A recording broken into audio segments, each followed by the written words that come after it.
This is going to be a presentation of my paper titled A Cost-Effective Framework to Predict the Ripeness of Any Fruit Based on Color Space for TENSYMP 2020. I'm Abdul Muiz, a lecturer from Southeast University's Computer Science and Engineering Department. Being the sole author of this paper, I'll walk you through the findings of my work. So according to the World Bank, agriculture is the most important sector in most low-income countries, often in terms of gross domestic product and almost always in terms of the sheer quantity of people it employs.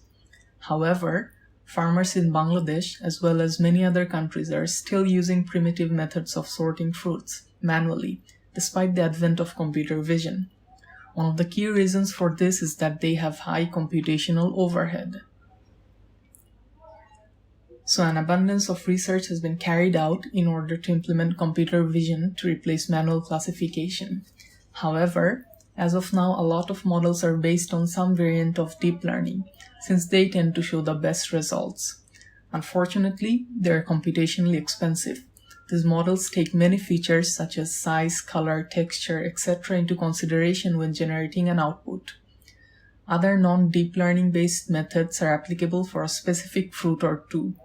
In contrast to us humans, for judging the ripeness of most fruits, one feature is far more important than the others, and that is color. Therefore, by compromising the feature set, this paper proposes a model with a much lower overhead that achieves this by utilizing a combination of unsupervised and supervised learning. The flowchart here shows how the data collection stage works. The ripeness index is an indication of how ripe a fruit is. It is the only value that the user has to enter. It should be such that the lower the value, the less ripe the fruit is, and vice versa. Then an image is captured. Afterwards, it undergoes background segmentation using graph cut, which is an iterative image segmentation method based on graph cuts. Once the segmented image is formed, k-means clustering is used to find the top 3 most dominant colors of the image.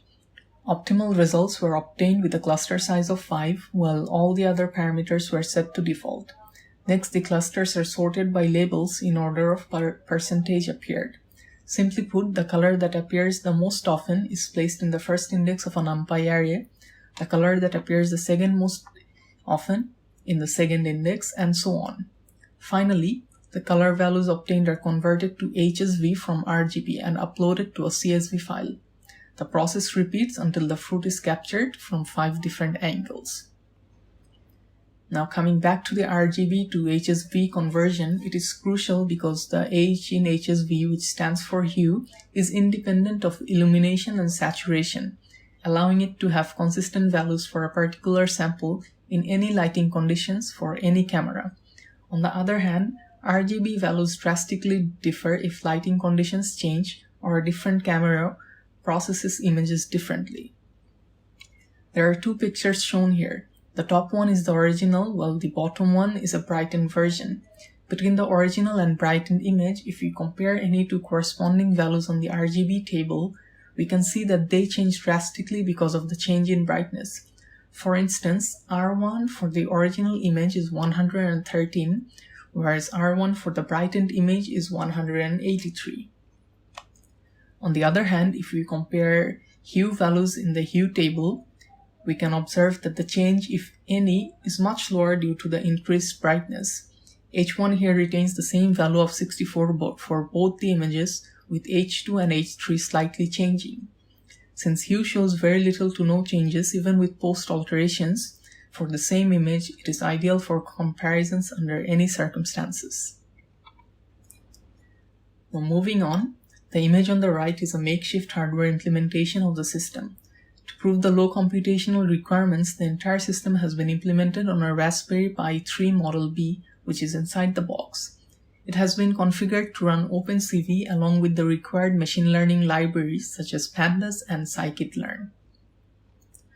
A sonar has been fitted to the back of the wall of a structure carved out of cardboard. Once the framework is running and the fruit is placed on the podium in the middle, the sonar detects it, prompting the user to enter a ripeness value for the fruit. Every time a picture is taken, the servo in the middle rotates 72 degrees. This ensures that for every fruit, 5 images are captured from 5 different angles when a 360-degree rotation is completed. The pictures have been set to be captured at a resolution of 64 by 64 pixels. This resolution was a necessary trade-off between detail and speed for the image processing techniques outlined earlier. However, using the newer Raspberry Pi 4 Model B, which is much faster, high-resolution pictures could have been used to increase the chances of yielding better results. So for classification, KNN has been used, which attempts to classify an unknown sample based on the known classification of its neighbors, using Euclidean distance. The top 3 most dominant hue values have been used as features to train the algorithm in order to predict the target class, which is the ripeness index. It has also been tuned to use a value of 5 as its n neighbors. This means that during the prediction, the labels of the 5 closest classes are checked and the most common label is picked. This value has been chosen in correspondence with the fact that 5 images for each fruit of a specific ripeness index are being used. The lazy learning approach of this algorithm, where there is no explicit training phase, makes it a perfect fit for low-powered systems. During the prediction process, the same stages outlined in the data collection stage are repeated, wherein an image captured first undergoes background segmentation, followed by k-means clustering to extract hue values. These values are then used as inputs to obtain a prediction from the classifier.